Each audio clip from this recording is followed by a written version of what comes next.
Alô, amigos. Entrevista coletiva de Rogério Ceni após a derrota do Bahia para o Internacional no Beira-Rio por 2-1. Olha o que ele falou. Rogério, boa noite.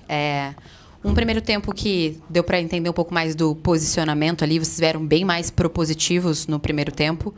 Deu para ver muito o posicionamento do Gia Lucas, o tempo inteiro ali tu chamando ele e para manter o posicionamento dele. Tanto que no primeiro tempo teve uma bola com um risco muito maior, né? Ele conseguiu ali furar a defesa colorada. E aí o Biel entra no segundo tempo para dar mais velocidade.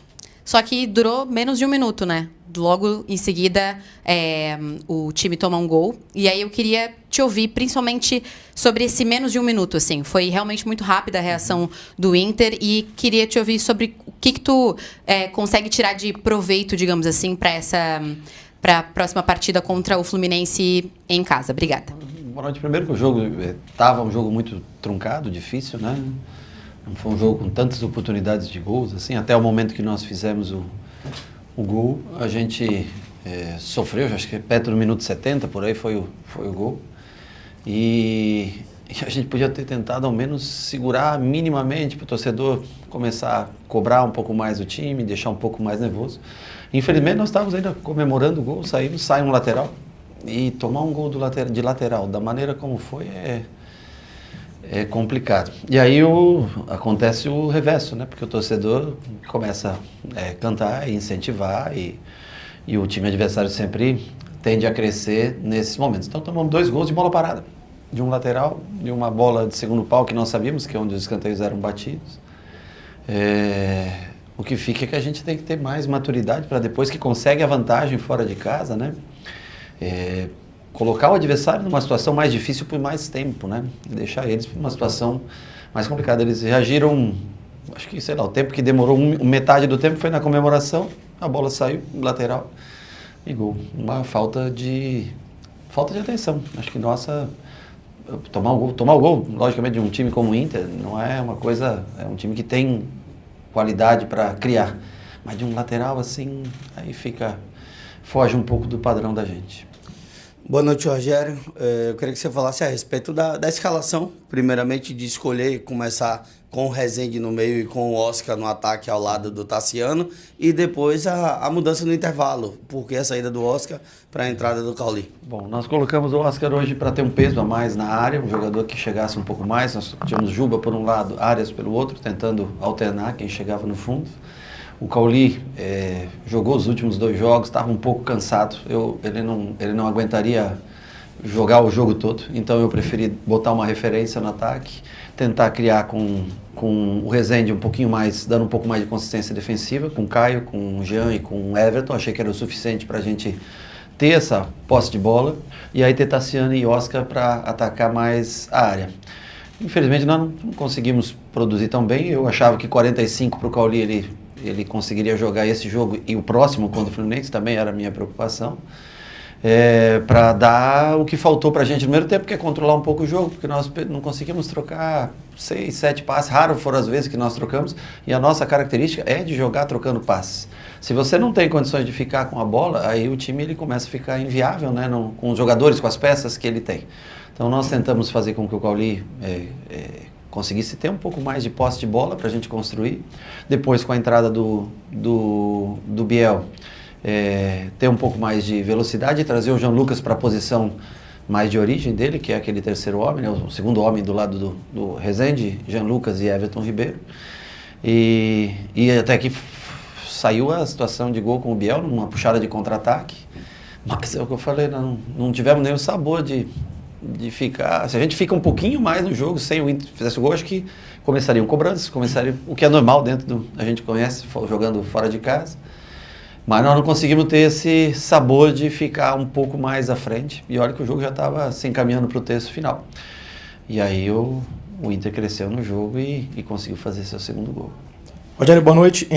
Mas com relação ao Rezende, eu queria dar mais consistência defensiva com o Oscar, mais uma profundidade maior no ataque.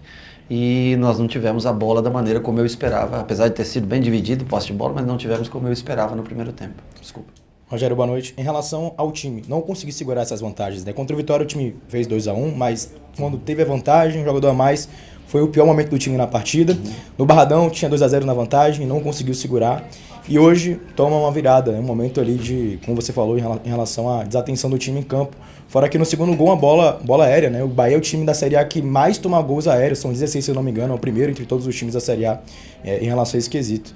E mais uma vez, você termina o jogo de hoje com uma substituição ainda a ser feita. Queria que você resumisse em relação a esses tópicos, né? Por que o Bahia não consegue segurar um jogo com a vantagem mais uma vez hoje, as bolas aéreas e em relação à mudança? Hoje, diferente dos outros jogos, os gols foram bem atípicos. O primeiro gol especial, você tomar um gol de lateral, só o lateral e um toque na bola e nós tomamos o gol. Então eu acho que aí é realmente uma falta de atenção, não tem a ver com não dá para você dar outra conotação que não seja falta de concentração um pouquinho para sofrer o gol. Na bola parada, eu acho que também é o time que mais jogou. Se você for, né, é natural que você tenha mais tipos de gol de um jeito, sofra mais de outro. Mas é uma preocupação que a gente tem sempre, por isso que quando eu faço as trocas, por exemplo, tiro o Tassiano e o Caio, você entrou Biel e Everaldo, para manter ainda um padrão com 2 zagueiros, Rezende, mais um atacante que tenha um pote físico melhor para a gente tentar se manter na bola aérea. Mesmo assim, a gente vem sofrendo. O outro tópico que você falou? Uma mudança mais uma vez só para ele. Pois é, mas eu já tinha trocado os 3 homens de frente. Se a gente se abre mais do que aquilo, eu acho que era mais fácil de tomar um terceiro gol até do que fazer. Então, acho que a gente trocou, os 3 homens de frente estavam mais inteiros no jogo. O Depenha entra no lugar do Everton, quando o Everton baixa um pouco a intensidade. E eu acho que mais do que isso à frente, o time já cansado no meio campo, os contra-ataques poderiam ser fatais. Eu acho que a gente se manteve no jogo até o final, tivemos a chance com o Everaldo, aliás, faltando acho que 1 minuto para acabar o jogo ali. Eu acho que a chave do jogo foi não ter conseguido segurar a vantagem, muito pouco tempo só, com a vantagem de 1-0. Tudo bem, Rogério? Boa noite aqui no fundo. Você já falou muitas questões do jogo, mas é sempre bom te ouvir, porque você foi um dos grandes goleiros da história do futebol brasileiro, fez história no São Paulo, um técnico que está construindo também uma carreira no futebol importante. E eu queria uma avaliação sua sobre o adversário hoje aqui, o Internacional, um time que vem também numa pressão recente, perdeu uma semifinal de estadual para o Juventude. E esse Inter que você enfrentou aqui, ele é um candidato a título brasileiro ou vai beliscar uma Libertadores? Eu queria que você falasse um pouco. Aí é difícil, eu tenho que primeiro saber, nós, né, me preocupar com o Bahia, aonde a gente pode chegar. Eu acho que o Inter foi competitivo, foi um jogo, acho que relativamente parelho em quase todas as situações. O Inter aproveitou melhor no momento que nós desconcentramos. Mas eu acho que, por tradição, por tudo, sem dúvida nenhuma, o Internacional tem condições de brigar lá em cima na tabela, assim como nós também temos condições de fazer um campeonato bem melhor do que foi no ano passado.